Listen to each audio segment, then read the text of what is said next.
Surviving infidelity. Update. Beloved wife cheated on me and my daughter isn't mine. Original post. This is gonna be a long one. My wife and I were married for 21 years. I figured it was one of those miracle marriages because we barely argued, seemed I always be the best of friends, etc. Well, our 15-year-old daughter received a 23andMe thing for her birthday from a friend. And of course, it said we weren't related. She had me do a swab, as well as her mother and her 14-year-old brother. Only her brother and I seemed to be related. So, I did a paternity test afterwards and lo and behold, she wasn't my freaking child. My ex-wife cried and pleaded for me to hear her out, but I just went numb to her. It would be one thing to cheat, but to find out the light of my life isn't even related to me, killed me. Don't get me wrong, I love my daughter with all of my heart. She's still my daughter no matter what. But what's scaring me most is my seemingly vindictive desires. I've never been like this, and I know it's out of anger, but I want her to suffer so bad. The kids absolutely hate her. Which on one end helps that desire, but I know that deep down, she is still their mother and I don't really want them to hate her. Her parents and siblings all are mortified at her. Her sister hasn't spoken to her in a couple months. We all grew up together, so it hit hard for everyone. Again, this makes me feel great, which in turn scares me, because I don't actually want her life to go into shambles. But I can't help feel euphoric when I learn something in her life is falling apart. Both children are living with me, as they don't view their mother in a favorable light at all right now. I'm thinking about having the talk about them going to talk to her, because as of now, they refuse. The part that breaks my heart the most is that my daughter seems to be overcompensating her roles of a daughter. She makes sure to tell me how much she loves me, and is in essence, being the perfect daughter. But I can tell it's because she knows that she isn't biologically mine, but she desperately wants me to know how much she values me. I'm actually going to talk to her tonight about that. To tell her that she doesn't have to act differently.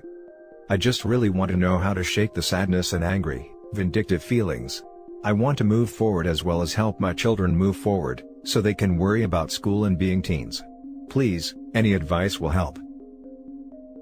Now for the top advice before reading the update. This situation is way above Reddit's pay grade. You and the children need therapy. ASAP. Having said that, let me offer a few pointers from my own experience. Kids don't care about biology. Your daughter will always see you as her father. I love my 2 stepdaughters as much as my 2 biological daughters. Full stop. But she might be worried about you leaving, as I'm sure she's picking up on the anger you have towards her mother. She might be wishing she could never see her mother again, and then making the jump to assuming you are having similar thoughts, and now could act on them as she isn't your daughter. You absolutely need to reassure her that you are in the dad/daughter relationship with her for the long haul. You need to channel that anger to something productive, or at least not needlessly destructive. Needful destruction could be finally demolishing that old garden wall that's been sitting there for 10 years. Assuming you are in the States, my understanding is that 14 is the age at which most courts will start to take the child's opinion under consideration. You should be consulting with your lawyer, you have one, right? About how you should be handling the children with regards to seeing their mother. In my opinion, you should be assuring the children that if they want to see their mother, that you will understand and not hold it against them. As you shouldn't. Stay strong, and channel that anger into something productive. Get therapy. Talk to other infidelity survivors. Don't drink to excess. Start working out if you don't already. Do stuff with the kids. A day at a time. That's how the hurt and anger go away. You just have to distract yourself until enough time has passed. Good luck. Having found out my dad isn't my biological dad, I cannot stress this enough. Get therapy for you and the children. It really messes with your head. It sounds as though you are a loving and wonderful father. I don't necessarily think that anger is harmful as long as it doesn't push you to bad decisions. You should be angry. And that anger will get you through the early part. It will be replaced soon enough. And your children should be angry at her as well. They have grown up with a liar. They may or may not come to not hate her. My mother's infidelity in my teens has remained with me for 40 years now. I have no use for her and she can die alone when time comes. Sorry you have joined us in this club, but there are good and helpful people here. You're still carrying the water for your wife, stop that. Let the kids decide by themselves if/when they want to talk to their mother, it's their relationship. Please don't force your teenage kids to interact with their mother. As a child whose father forced him to see his mother, I hated them both for it. I understood why, but it didn't change how I felt. Just like you Your kids need time to process this. Exactly, feeling hatred after something like this is expected and normal. If they eventually forgive her, that's fine, but it's also fine if they don't. This is a huge betrayal. And now for the update. For some clarification, we did talk about it, and it was in the fair. I just didn't want to write that part out because it physically makes me shake with anger to talk about it. My daughter and I are both in therapy. I am taking the advice of my therapist and the many commenters on my last post, and I'm not going to force my kids to talk to their mother. They are old enough to understand the gravity of the situation and have their own feelings about it. Because of this, they will need to take their own time gathering up how they feel and dealing with it, with any help they need from me, of course. The pain my daughter is going through seems to have healed somewhat. I've gotten her to fully believe that my love for her will never change and that she will always be my daughter. Her pain seems not to be about our relationship anymore, but her newly found trust issues and trauma from the family being broken apart. She's also confided in me that she feels like it's all her fault, and that if she never brought the kid home, the family would still be together. I hugged her and let her know that none of this was her fault, and that she was only looking to do something fun with the family. She had no idea what would happen and that she should never blame herself. I've had one conversation with my soon-to-be ex-wife, in which she begged and pleaded with me to forgive her and that she would cherish me for the rest of her life. She said it was stupid, it meant nothing, and that she regrets it 100%.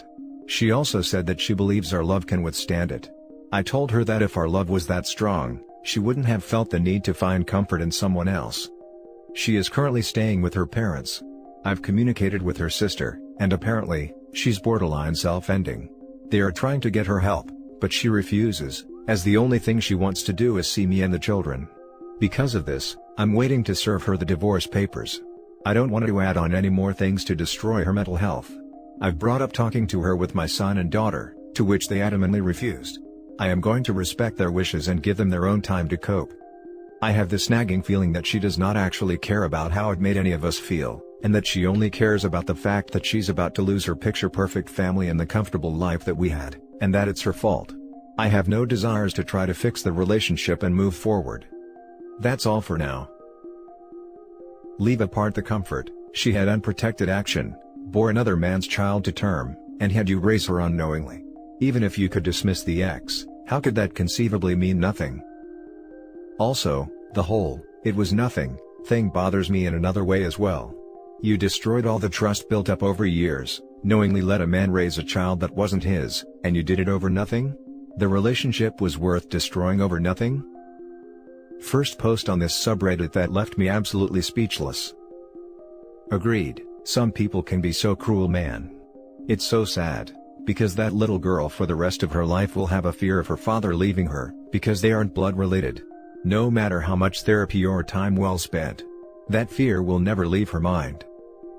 Get ready for the fake self-harm attempt after you serve her with divorce papers. You're right, she's only mad she's gonna lose her picture-perfect family. Love your kids and find someone who would never betray you like that. May God bless you in everything you do. Exactly this. The soon-to-be ex-wife is master manipulator. It's just a tool for her to try to make people feel for her. We have seen this way too many times. Now for the last story. I didn't get cheated on, but he cheated on his wife with me. Why am I so stupid? Honestly, I'm trying not to blame myself for falling for it because I ignored all the very obvious signs of him just being a manipulative a-hole, but I'm just in a really bad place right now and he knew that. I first had suspicions of him being married was one conversation about his life and past relationships. He mentioned living with a roommate that had 2 kids, and that she has lived with him so long that he just considers the kids his own. So that situation made it hard for him to find someone to be in a relationship with since women weren't comfortable with his fake family as he called them. Stupid, right?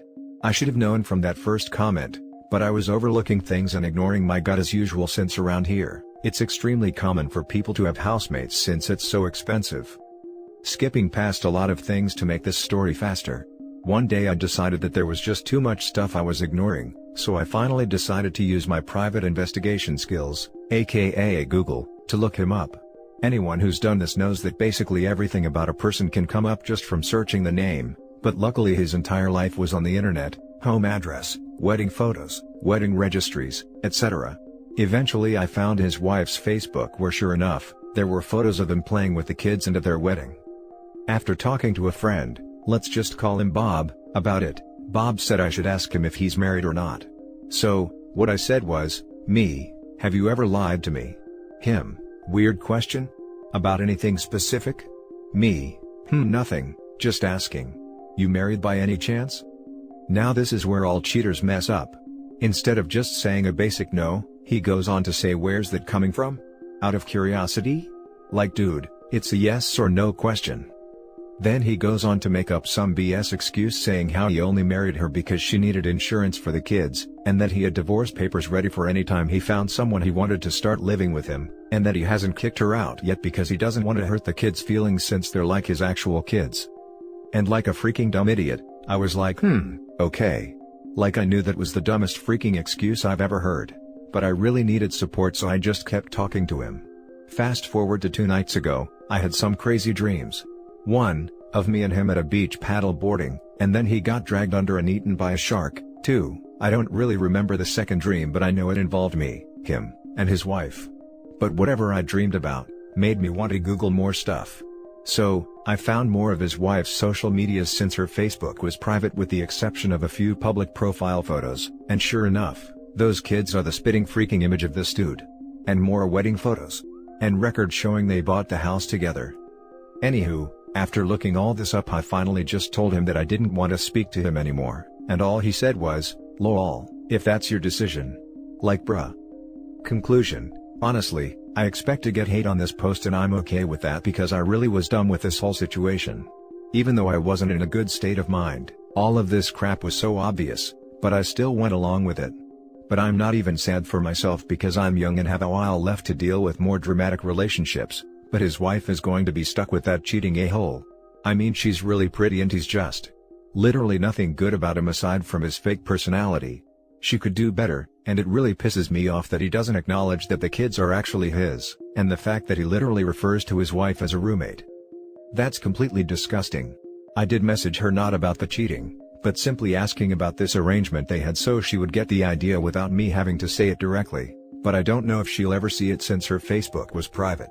I don't know how often she uses it and we're not friends, so I don't know if my message will pop up on her phone. Also, he has read it, so I hope he sees this and I hope you go screw yourself with a broomstick. Edit, since this happened so recently, I'm still thinking about it and honestly, I should have stopped talking to him first time we met up. He tried kissing me but I didn't want to, and he literally grabbed my face to make me kiss him. He apologized a few hours later via text. But even though he apologized, he kept being forceful with me after this situation. Honestly, I don't know what I was even thinking. I have a low as hell self-esteem, but even I know I deserve better than that. The time where you weren't sure about his marital status isn't on you. Once you found out, you become complicit, and that's when you have to get out of there. How old are you? What's the age difference here? Glad you got out of that situation, but definitely learn to recognize the red flags. I did message her not about the cheating but simply asking about this arrangement they had, so she would get the idea without me having to say it directly. Just man up and tell her he cheated with you. Any evidence of cheating would only help her in court. Yeah, I have evidence, but I don't think she'll ever see the message I left regardless. It reminds me of a story with a friend of mine. She had an affair with a married guy with 3 kids, she was single. Relationship lasted for like 8 months till she learned that he was married. Of course, the first time I checked on him on Facebook, profile pic was him, his wife and 3 kids. I asked her straight away, "Are you kidding me? You haven't searched for him on social media? His profile pic is him with his whole family. I don't think that you were so naive." After I exposed her, she switched the story to yeah, maybe he mentioned it at some point, but he was about to divorce. My point is that, nowadays with people expose their lives on social media, it's impossible to act so naive. He doesn't use social media but she does, which is how I found out about everything. That's a life lesson for you. If you haven't done the deep Google search on your partner before becoming exclusive, you're being pretty naive. One of the ladies I dated a few times prior to meeting my wife, had 5 divorces. Pleasant enough person, but needless to say, there wasn't a second date. I wasn't signing up to be number 6. For what it's worth, my wife's stepmom was locked down pretty well due to where she worked. The only thing found was an article written about her job, and the usual court and property records. He doesn't have any social media, so there was nothing to find on him. I found out everything through his wife's accounts, which were hard to find since most of them still used her original last name and not his. And that's it for this video guys. If you have thoughts to share, leave a comment below. Don't forget to hit like and subscribe if you like this content. I'll catch you in the next one. Good day everyone.